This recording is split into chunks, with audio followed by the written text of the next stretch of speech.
Fala, meus amores, tudo bem com vocês? Professor Eduardo Ribeiro de História aqui.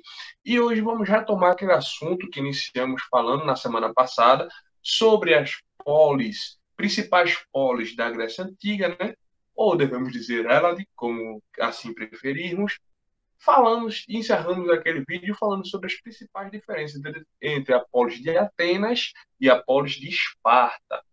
E nesta feita, naquela ocasião, falamos sobre as principais estruturas de cada uma dessas polis. No caso de Atenas, a gente tem uma democracia diferente das democracias atuais, né, praticadas na maioria do mundo ocidental. Se você estiver esquecido, volta lá no vídeo até dar uma conferida lá. Falamos sobre essas questões, características circunstanciais, certo? Entre aquele modelo democrático ateniense, como Atenas ela se fundou dentro da democracia, e essas diferenças, né, que são hoje muito acentuadas. Por exemplo, na democracia ateniense, as mulheres não podem participar do processo democrático, pois não eram consideradas cidadãs. Hoje nós temos o sufrágio universal, mas com mais detalhes, volta lá no vídeo anterior. Falamos sobre a sociedade de Esparta, a polis de Esparta, como Esparta era uma polis movida à violência, à luta, à batalha, à conquista, como é que essas duas polis elas se relacionavam, como era a questão da polis de Esparta, na sociedade guerreira, que tinha ojeriza, que tinha, odiava, achava ridícula a ideia de democracia praticada por Atenas. Para Esparta, as coisas se resolviam na base da guerra, da violência, da luta, do conflito e do combate. Então, são as principais diferenças entre as duas polis, certo? A polis de Atenas e a polis de Esparta. E encerramos aquele vídeo quando eu mostrei para vocês essa imagem de ruínas da sociedade espartana. Essas ruínas da sociedade espartana, certo? Elas são características que nós temos sobre a pouca vontade, certo? Ou pouco compromisso que Esparta tinha de construir e fazer edificações que rompessem os anos, certo? Atenas, a gente tem uma cidade, restos arqueológicos, construções, a gente tem a cidade antiga, a Acrópole ateniense, certo? Muito bem conservada em vários pontos, certo? Então a gente tem, de fato, aquela cidade grega antiga, mas no caso de Esparta a gente só tem as ruínas. Por quê? Porque Esparta não se dedicava a esses conhecimentos de engenharia, conhecimentos técnicos, filosóficos e científicos. Os espartanos eles se dedicavam com a força e uma ênfase maior à batalha, ao conflito.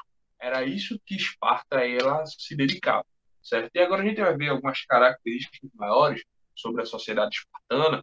E, por exemplo, uma coisa interessante sobre essa sociedade espartana é que os homens eles eram obrigados a entrar no exército com 7 anos de idade. Quando eu digo obrigados, é de fato obrigados. Isso não era uma decisão que cabia à família, não era uma decisão que cabia aos pais. As crianças com 7 anos de idade, crianças masculinas, certo? Elas eram levadas ao exército e elas deveriam servir, certo? Como soldados, como militares. As crianças eram educadas pelo exército, pela família só eram educadas até os 7 anos de idade. E até os 7 anos de idade, a formação que ela recebia em casa era para ser um guerreiro.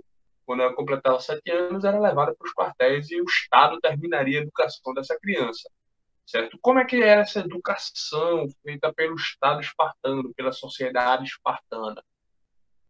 Feito, obviamente, né, com base em combate, em conflitos, se colocavam as crianças para lutar entre elas e as que morriam eram vistas com bons olhos pela sociedade espartana, pelos militares, porque é um espartano fraco que morre agora é melhor do que um espartano fraco que morra numa linha de frente de um combate. Então eles achavam bons quando essas crianças elas morriam logo no início do treinamento militar e as que iam sobrevivendo, certo, aos conflitos uns com os outros e conseguiam chegar na idade adulta eram respeitadas como bons soldados, porque conseguiram provar o seu valor, conseguiram provar que de fato tinham todas as condições para honrar o legado de Esparta, para mostrar como ser espartano era uma honra e como lutar por Esparta era bom.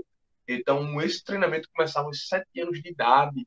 As crianças eram levadas para lutar e para se matarem entre si.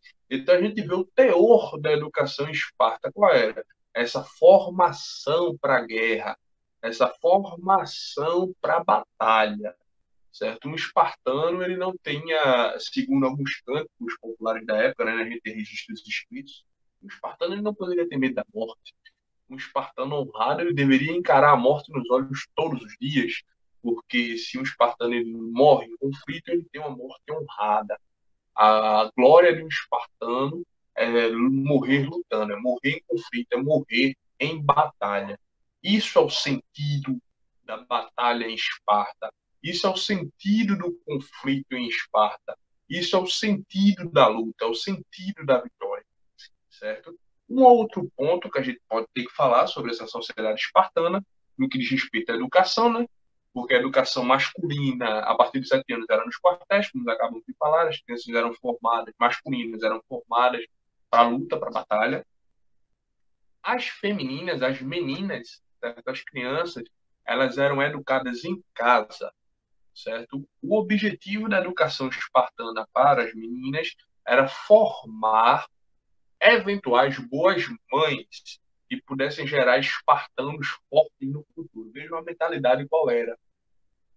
Que essas mulheres elas pudessem ser educadas para poder gerar espartanos fortes no futuro. Ou seja, cabe à mulher a responsabilidade de pôr no mundo uma criança que vai honrar o legado de Esparta.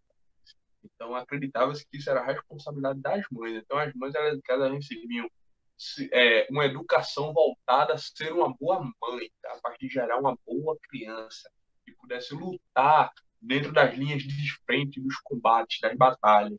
Esse era o pensamento da educação voltado às meninas, certo? Então, as meninas elas recebiam esse tipo de formação para que elas pudessem ser participantes desse processo educativo ligado à maternidade, certo? Com o objetivo de gerar bons espartanos no futuro. Vejam a cabeça dessas pessoas, não é verdade, pessoal?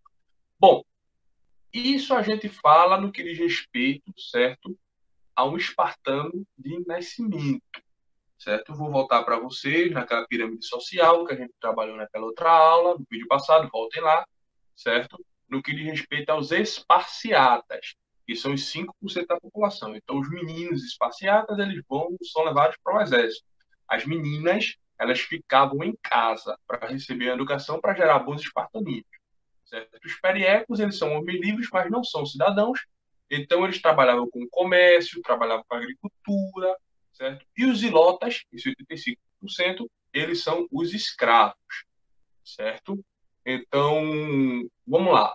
Sobre o papel desses periecos e desses escravos, né? Os periecos trabalhavam na agricultura, certo? Ou seja, não podiam ter propriedade privada, certo? E os escravos, os ilotas, eles trabalham também na agricultura, certo? Demais serviços que não eram valorizados.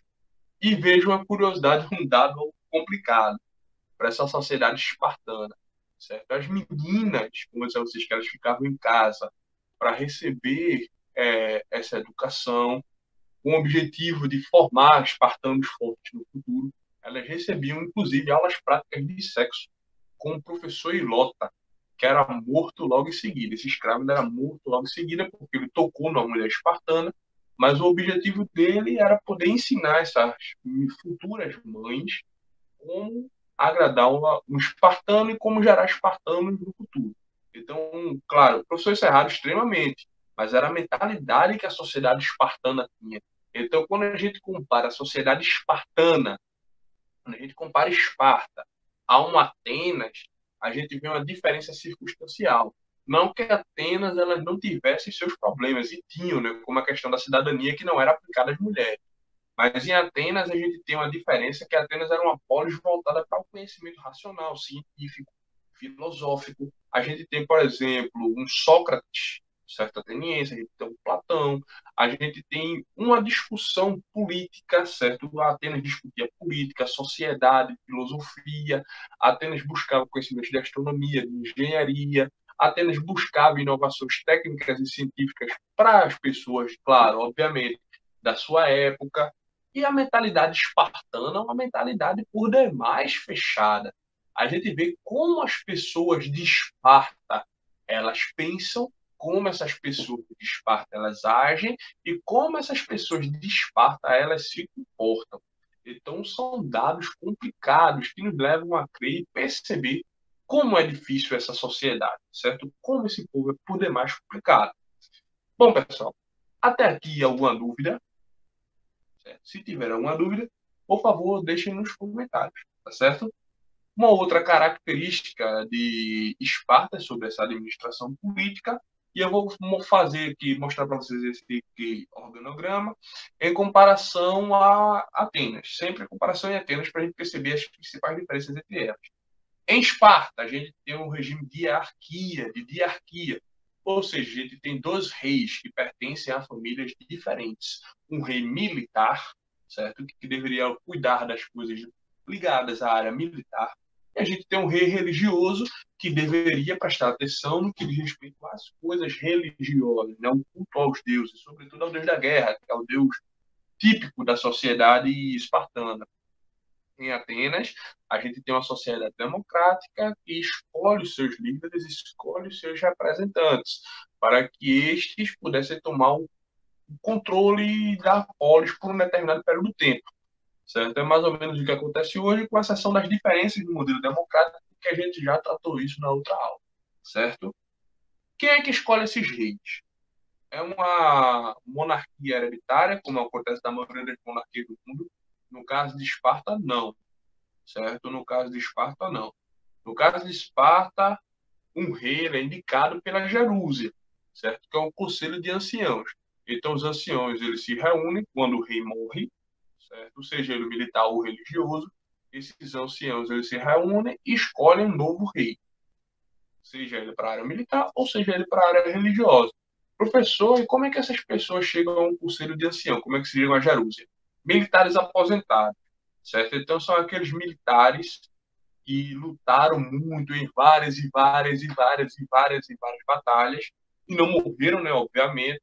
E quando eles ficam velhinhos, que não têm mais condições de servir o exército, certo? Eles são incorporados à Gerúsia, porque por mais que eles não tivessem condições de lutar, porque o corpo não acompanha, mas a experiência, a mentalidade e o aprendizado sobre guerra ficou. Então eles serviam para orientar os mais novos e orientar a sociedade espartana como um todo. Por isso que eles escolhem o rei, certo? A gente tem a APELA, que é uma assembleia formada por importantes cidadãos, certo? Quem seriam esses importantes cidadãos? São os militares da ativa, certo? E ricos, certo? E militares. E são estes que indicam para Jerúsia os anciãos que vão chegar lá, certo? Conforme o militar vai se aposentando na APELA, né? Enquanto ele está na ativa, está na APELA. Vai se aposentando, entra na Jerúsia, certo? E, por fim, a gente tem o Conselho dos Éforos, que é um grupo de 5 membros eleitos anualmente pela APELA, para tomar conta de determinados problemas ligados à polis espartana. Certo, meus amores? Vamos agora falar sobre o período clássico. Certo? O período clássico, que é o auge, né, de Atenas e Esparta. Antes estávamos falando do período arcaico, certo? Agora a gente vai falar do período clássico, que agora tanto Atenas quanto Esparta são consolidadas, cada um no seu regime político, né? Atenas a democracia, em Esparta a oligarquia, mas cada um dentro das suas possibilidades, cada um dentro da sua realidade, tinha a sua forma político-administrativa de se lidar e ambos estavam vivendo seus autos. Certo? É nesse período áureo, tanto de Atenas como de Esparta, que a gente vai ter as grandes guerras que vão acontecer na Grécia Antiga. Certo? A gente vai ter uma primeira guerra, certo? Que é uma confederação de polis lutando contra os persas. Claro que a liderança vai ser ateniense. Esparta só se envolve no conflito no momento final, mas Atenas é que lidera esse conflito, certo? Então a gente tem aí a guerra entre gregos e persas, certo? E a gente depois vai ter um conflito entre Atenas e Esparta, que vai ser conhecido como a Guerra do Peloponeso, certo? Mas aí a gente vai falar paulatinamente. Só estou dando um spoiler a vocês daquilo que a gente vai encontrar ao longo do nosso período clássico, certo? Estão curiosos? Então espere o nosso próximo vídeo para a gente poder olhar, observar e juntos aprendermos um pouco sobre o nosso período clássico. para vocês. Um beijo, um abraço e até a nossa próxima aula, tá bom, pessoal? Tchau, tchau.